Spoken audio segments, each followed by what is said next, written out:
성경을 보면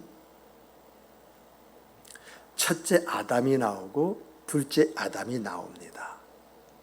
그리고 그 내용에 설명하기를 우리는 첫째 아담의 후손으로서 그 생명을 이어간다고 하면 하늘로부터 둘째 아담 예수 그리스도가 있는데 그 예수 그리스도가 첫째 아담의 생명을 이어받은 저희들에게 신령한 은혜를 입혀 주신다라고 이렇게 되어져 있어요. 왜 이런 말을 하느냐? 그것은 다름이 아니라 첫째 아담은 흙으로 지음을 받았을 뿐이지 신령함을 입지를 못했어요. 그런데 이 첫째 아담이 신령함을 입기 이전에 죄를 지음으로 말미암아서 그는 신령함을 입을 수 없는 존재가 되었을 뿐만 아니라 이것이 우리들까지 유전화되어서 내려왔습니다.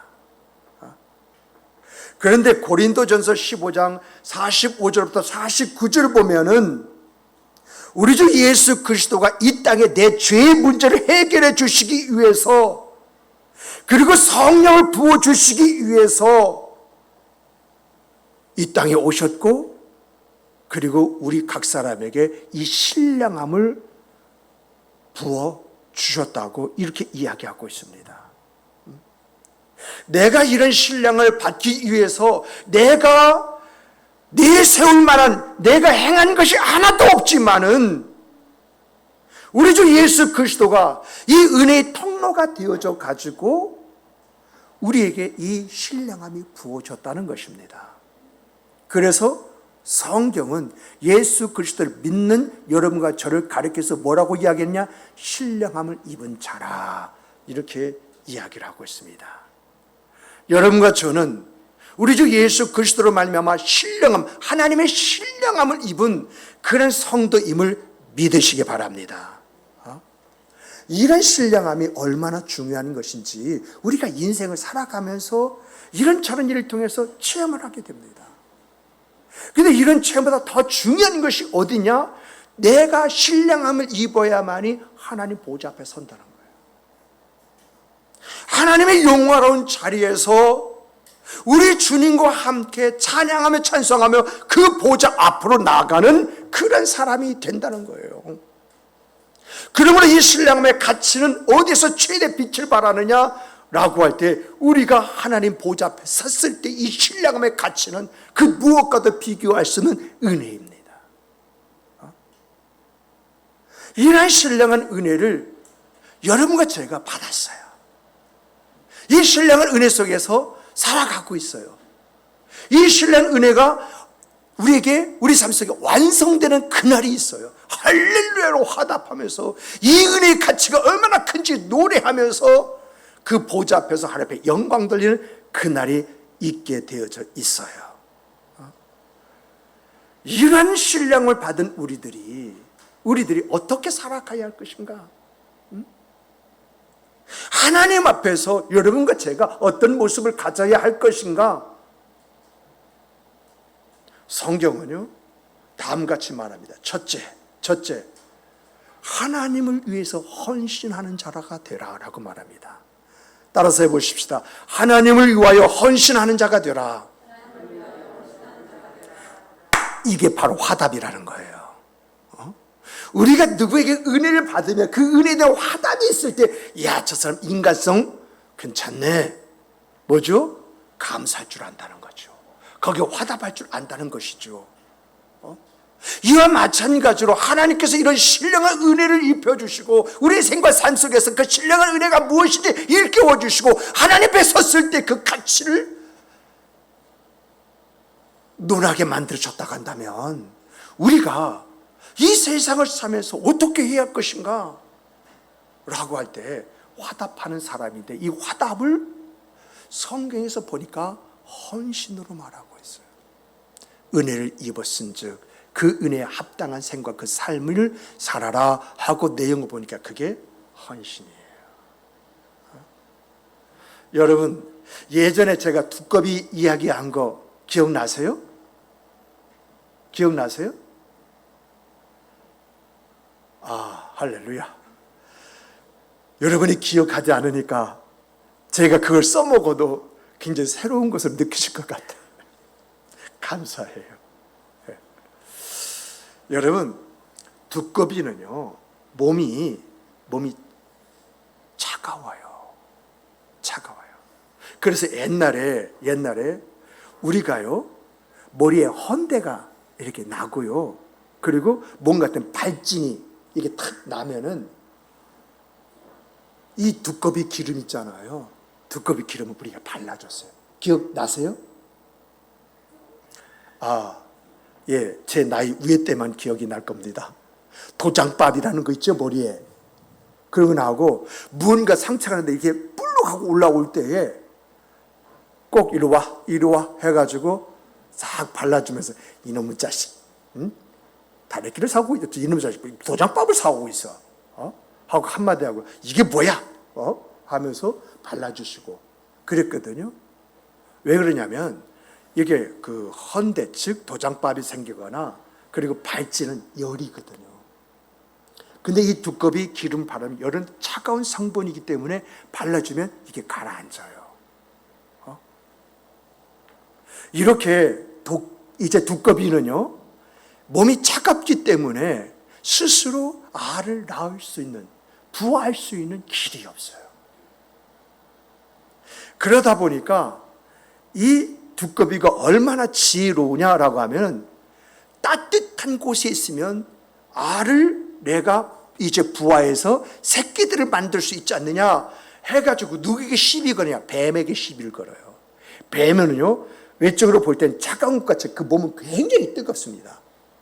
그래서 사람들이 몸이 허해지면 뱀탕을 먹는 이유가 여기 있거든요. 이것을 두꺼비가 알아요. 그래서 이 두꺼비가 자꾸 뱀에게 헤딩을 하는 거야. 자꾸 뱀을 약올리는 거야. 그럼 뱀은요, 피해요. 왜 피해요? 두꺼비에겐 독이기 때문에 내가 저걸 먹으면 내가 죽는다는 알아. 그렇기 때문에 두꺼비가 막 달려드는데도 불구하고 뱀이 이리저리 피해요.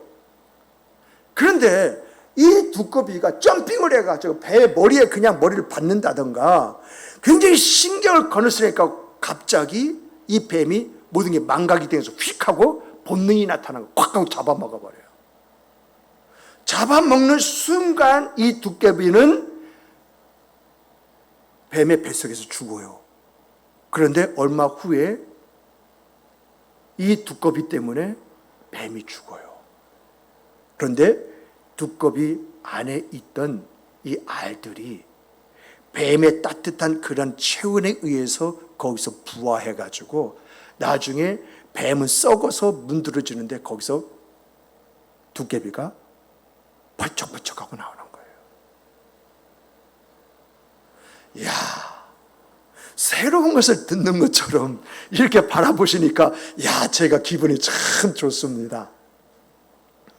제가 한 7, 8년 전에 이걸 한번 했던 것 같은데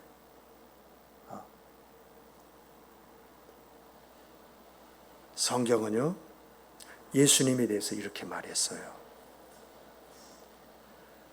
하나님 아버지와 동등된 분이신데 동등된 것을 취하지 아니하시고 사람의 몸을 입어 종의 형체를 가져 십자가에 죽기까지 하셨다라고 이렇게 이야기합니다. 왜 이렇게 하셨을까요? 왜? 나를 새로운 사람으로 거듭나기 위해서. 쉽게 말하면 두꺼비가 그 알을 부화해서 생명을 주고자 했던 것처럼 그분은 나를 품고 이 세상의 십자가에 달려 돌아가셨다라고 하는 거예요. 여러분이 주님이라면 그렇게 할 수 있겠어요? 내가 날 생각해 봤어요. 내가 주님이라면 죄인들을 구원하시기 위해서 하늘 영광 보호자를 버리시고 인간의 몸을 입고 이 땅에 오셔서 십자가에 그렇게 죽을 수 있는가?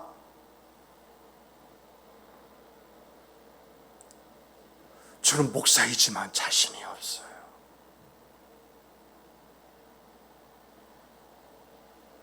그런데 주님은요, 그렇게 하셨어요.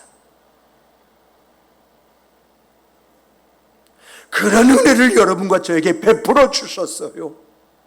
누가 나를 위해서 조금만 희생하고 은혜를 베풀어 주도 그것이 고마워서 어쩔 줄 모르는 그런 상황인데, 나를 위해서 하늘 보좌, 영광의 보좌를 내두시고 이 땅에 사람의 몸을 입고 종의 형체를 가지고 죽으셨다. 누구 때문에? 나를 위해서.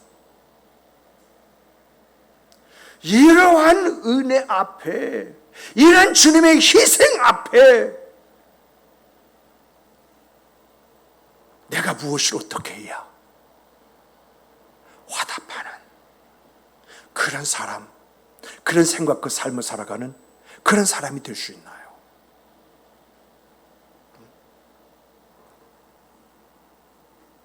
우리는요, 내 생각대로 이렇게 살아갈 그런 사람들이 아니에요. 이런 부분에서도 주님께서 어떻게 화답할 것인가, 그것을 이야기해 주셨거든요. 그래서 주님의 말씀을 들어보면은 내가 너희를 위하여 행한 것 같이 너희도 그리하라고 말씀하셨어요. 내가 너희를 위하여 내 목숨을 내어놓은 것처럼 너희도 이 세상을 살아가면서 누군가 다른 사람을 위해서 네 자신을 내어놓으라. 그래서 말씀을 보면 너희는 세상의 빛이다, 너희는 세상의 소금이다, 너희는 그리스도의 향기다, 너희들은 그리스도의 편지다, 너희는 그리스도의 대사다. 그러면서 우리에게 말씀을 이리 가운데로 가라. 이게 무엇을 이야기하죠? 헌신을 이야기하지 않습니까? 어떤 헌신이요? 주님께서 우리에게 행하신 대로 행하되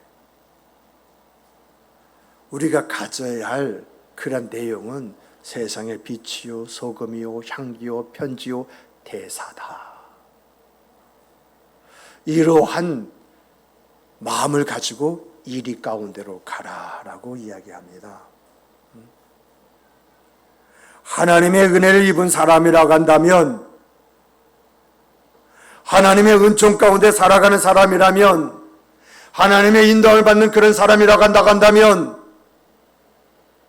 하나님을 위해 헌신해라. 이것이 우리 주님의 가르침이에요. 그러므로 여러분과 제가 주님으로 말미암아 신령한 사람이 되었고, 주님으로 말미암아 죽음을 보지 않고 부활할 수 있는 그런 사람이라고 믿는다고 한다면, 우리는 주님이 원하시는 그 헌신을 하나님 앞에 드리는 것이 마땅합니다. 이것이 은혜를 은혜로 아는 것이고, 은혜를 받은 자면 그 은혜 속에 들어가는 것이고, 그 은혜 속에서 내가 할 수 있는 아름다운 모습을 갖는 사람의 모습이다 라고 하는 것입니다. 그러므로 이 자리에는 여러분과 저는 이 말씀과 같은 주님의 표현, 그 주님의 표현이 우리의 생각, 그 삶에 있기를 주님의 이름으로 축복합니다. 축복합니다.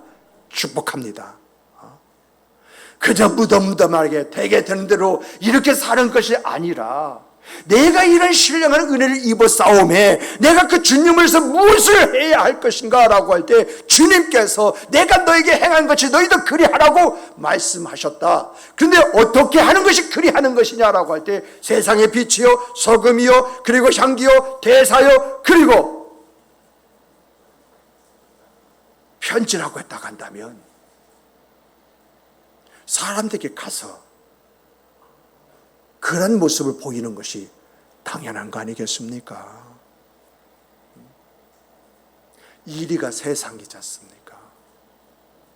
세상에 가서 주님의 그 모습을 보이고 들리는 이러한 것들이 여러분과 제가 가져야 할 우리의 모습이다 라고 하는 거예요. 정말 이러한 모습이 세상 가운데 살면서 말로 나타나고, 여러분 행동으로 한 번 정도 더 나타나는 이러한 생과 그 삶을 만들어가는 여러분과 제가 되기를 소망합니다. 소망합니다.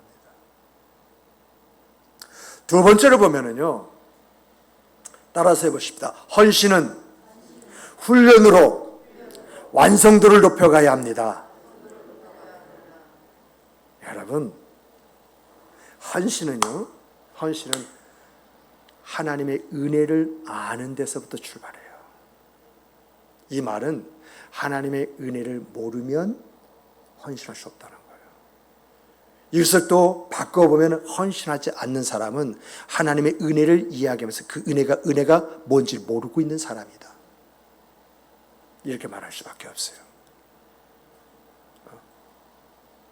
내가 하나님의 은혜를 받았습니다. 이것이 하나님의 은혜라는 것을 깨달았습니다. 그렇게 되면 내가 받은 바 은혜를 어떻게 화답을 할 수 있을 것인가? 무엇을 해야 하나님을 기쁘게 할 수 있을 것인가? 이것을 생각하게 되잖아요. 이런 생각에 의해서 내가 한 번, 두 번 작은 헌신을 해봤어요.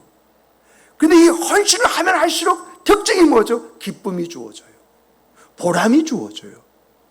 이런 기쁨과 보람이 주어지다 보니까 이런 과정을 거치면서 내가 점점 더 깊은 헌신 속에 들어가는 거예요. 이런 헌신이 거듭될수록 이기적인 내가 이타적인 사람, 아가페적인 사람으로 변해져 가는 거예요. 점점 여러분과 제가 사랑의 사람이 되는 거예요. 사랑의 사람. 하나님을 위해서 했던 그 헌신이 사람들에게 관심과 경청과 배려로 주어지고 나타나기 시작을 하는 거예요. 여러분, 우리 교회가 여러분 보실 때는 어떤 교회입니까? 저는 우리 교회를 볼 때마다 점점 좋아지고 있다. 아름다워지고 있다. 저는 이렇게 믿고 확신을 하고 있어요. 성도 상호 간에 관심도가 점점 높아져 가는 가운데에 상대방의 말을 경청해주는, 귀를 기울이는 성숙함이 서서히 주어지고 나타나는 가운데 점점 그래 하고 그렇게 반응하던 차원에서 어떻게 하면 도와줄 수 있을까? 어떻게 하면 그를 세워줄 수 있을까? 어떻게 하면 그를 위한 나의 작은 정성이 도움이 될 수 있을까? 이렇게 고심하는 차원으로 흘러가는 것을 보게 됩니다.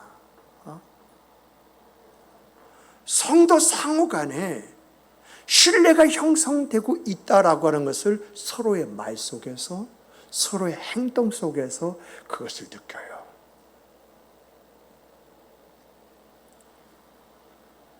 제 생각으로는요, 이렇게 좀 더 나아가면 정말 성도 상호 간에 깊은 인간관계가 형성될 것이라 이렇게 믿어요.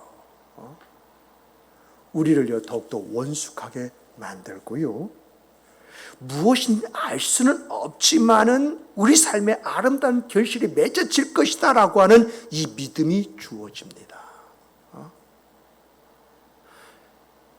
서울에 이런 교회가 있었습니다. 교회 안에서 신앙으로 뜨겁게 이제 신앙생활하는데 각자였어요.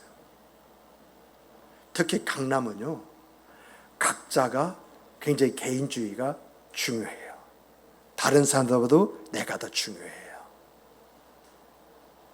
그러다 보니까 신앙은 뜨거운데 뭔가 하나로 하모니를 이루지 않는 거예요.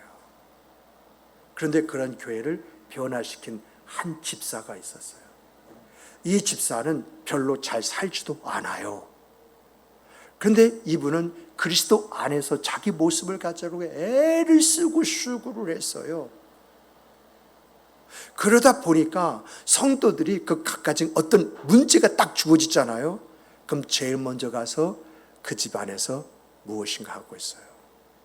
장례가 났다라고 한다면 제일 먼저 그 장례식장에 이제 찾아가가지고 문상한 다음에 손님들을 접대를 하는 거예요. 성도들 오면 이제 반갑게 맞이해주고 또 더 나가서 그 가족들하고 연결시켜주는 거예요.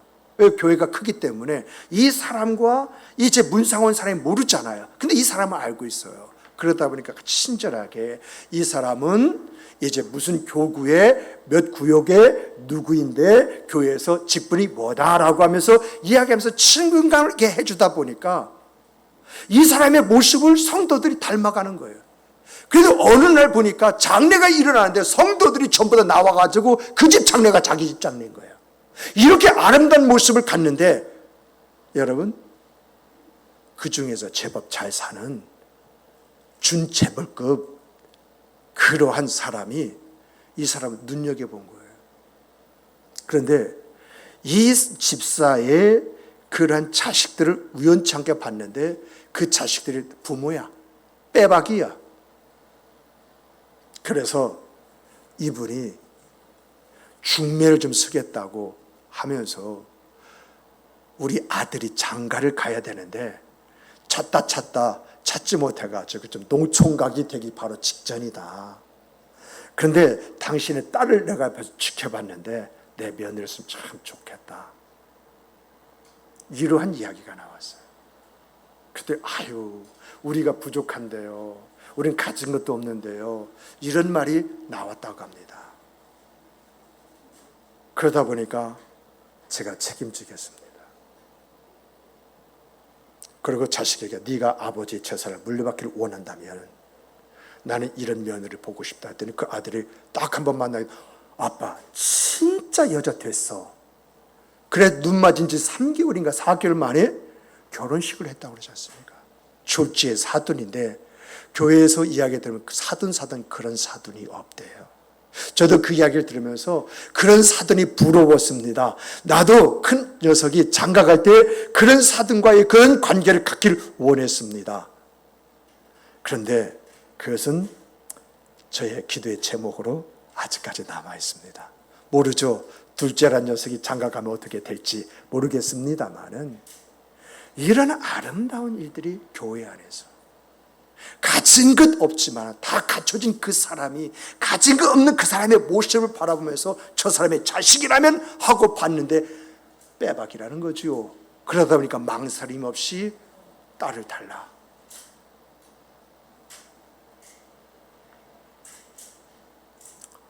이처럼 우리가 예수 그리스도 이름으로 서로로 관심을 가지고 정말 하나님께 헌신하듯이 한번 헌신해 보시기 바랍니다.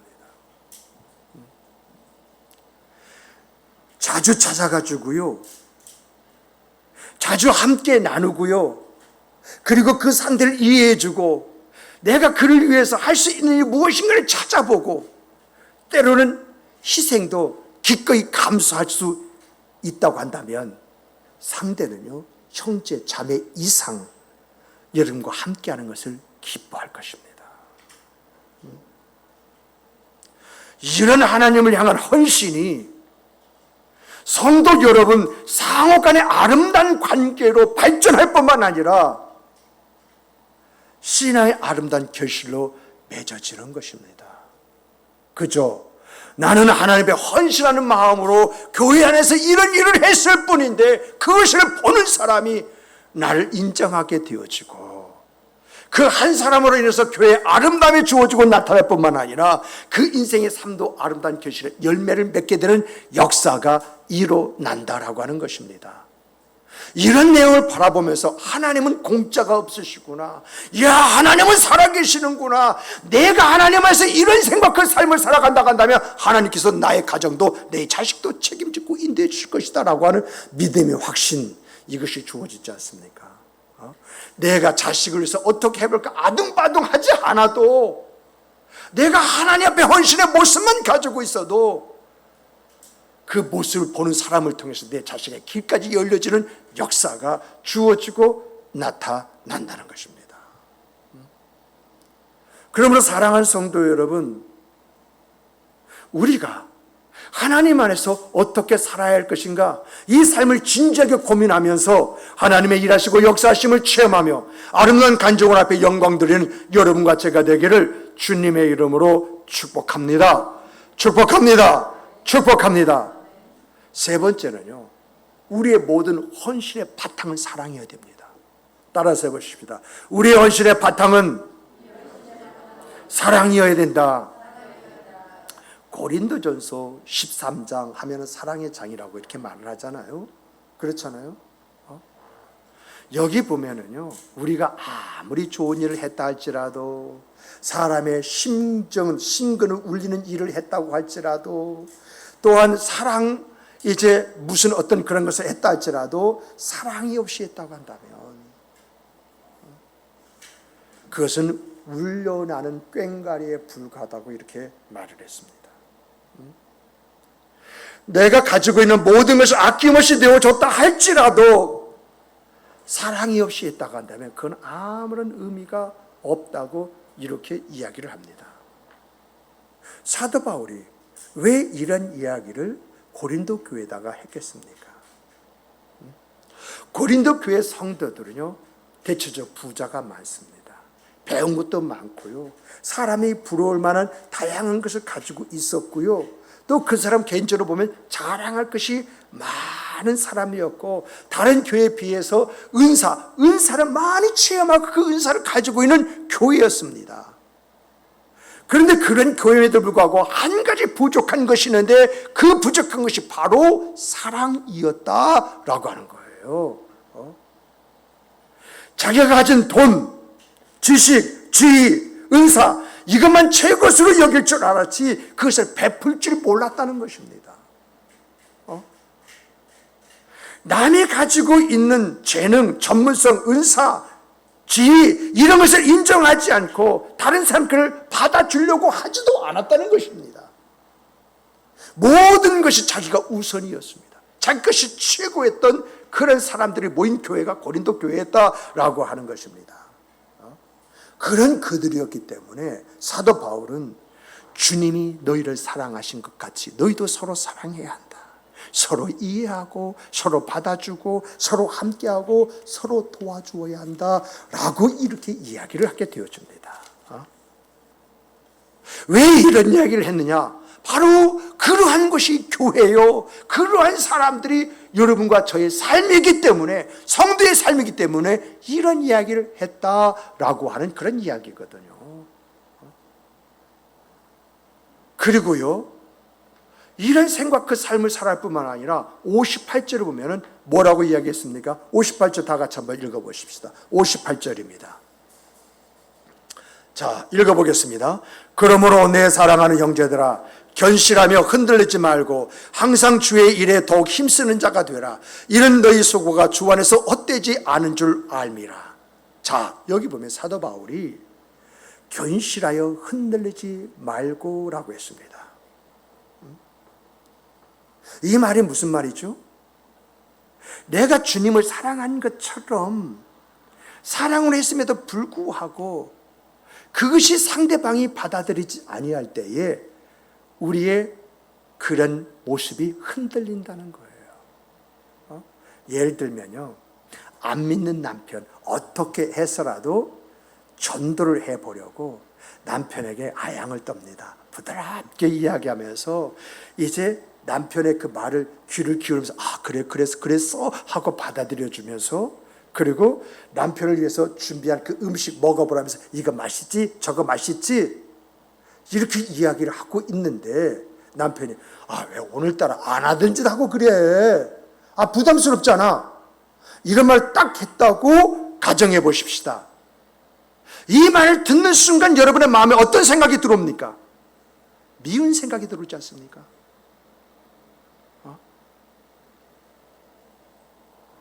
뭘 해주고 싶은 생각이 싹 사라져버리지 않습니까? 그리고 그 마음에 내가 두 번 다시 저 인간에게 이렇게 해주는 거 봐라, 이러한 생각이 싹 듣지 않습니까?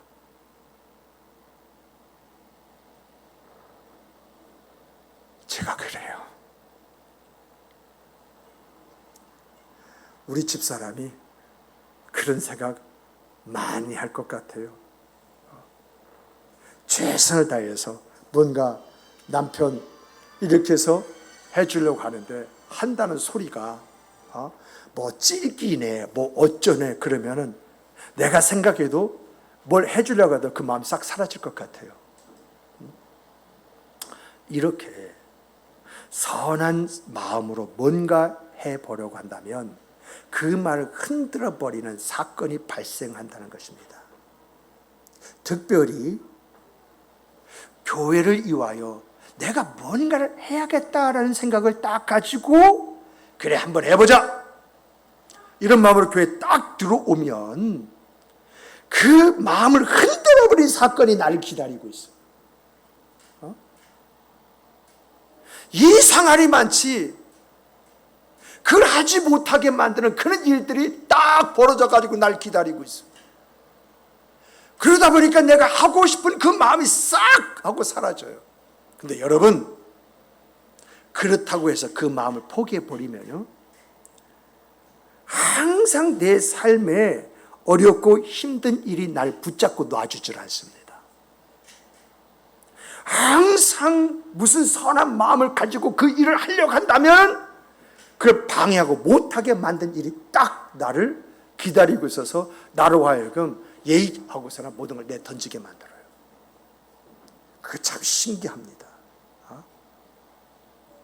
그래서 이러한 것을 너무도 잘 알고 보고 그리고 이제 경험한 사도 바울인지라 58절에서 견실하며 흔들리지 말고 너희들 가진 마음 그거 흔들리지 마. 어떤 문제가 있어도 흔들리지 마. 흔들리지 말고 항상 주의 일에 더욱 힘쓰는 자가 되라라고 이렇게 이야기하게 된 것이거든요.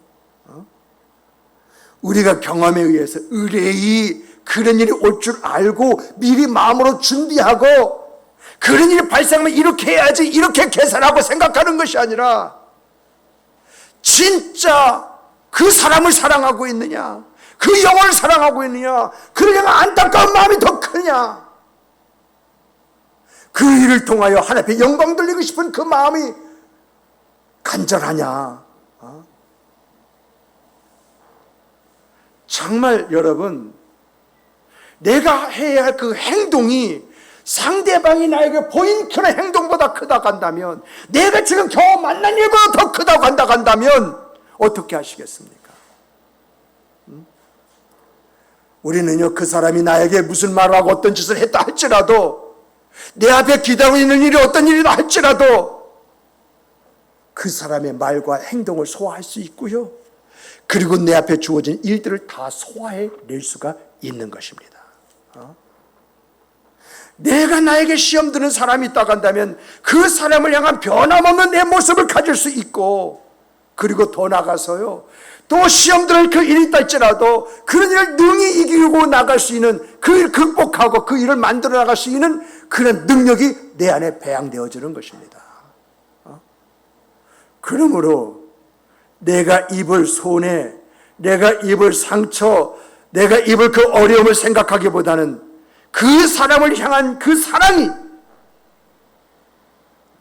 그 일을 향한 주님을 향한 그 사랑이 더 큰 여러분이 되시길 주님의 이름으로 축복합니다.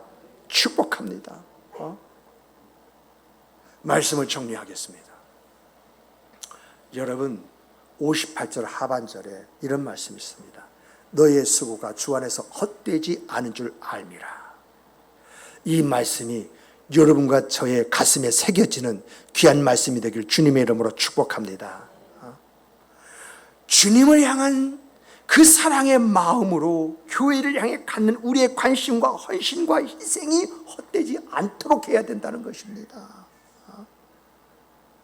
그러므로 교회의 사역으로 인해서 우리 안에 어떤 회의감이 주어진다 한다면 여러분 주님을 사랑하는 그 마음으로 그 모든 것을 이겨내는 여러분이 되시길 주님의 이름으로 축복합니다.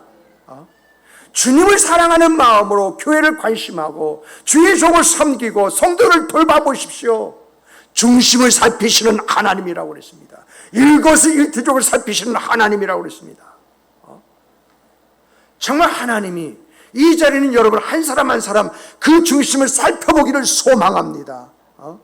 우리 하나님이 여러분의 일거수일투족을 살펴보시고 기뻐하고 즐거워하기를 소망합니다.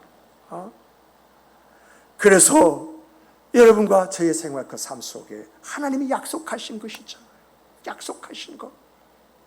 그 약속하신 것이 우리의 생과 삶이 되기를 주님의 이름으로 축복합니다. 주님의 이름으로 축복합니다. 바람에 스쳐가는 그런 것처럼 세상 사람들 칭찬은 바람입니다. 스쳐 지나가는 것입니다만은 우리를 영원토록 복되게 하시는 예수님의 칭찬, 그 칭찬이 있는 여러분이 있도록 주님 앞에 헌신의 모습이 교회 안에서 성도의 상호 관계 속에서 나타나기를, 정말 이런 일들이 우리의 일상사 그 생각 그 삶이 되기를 주님의 이름으로 축복합니다. 축복합니다. 축복합니다. 우리 함께 기도하시겠습니다. 귀하신 하나님,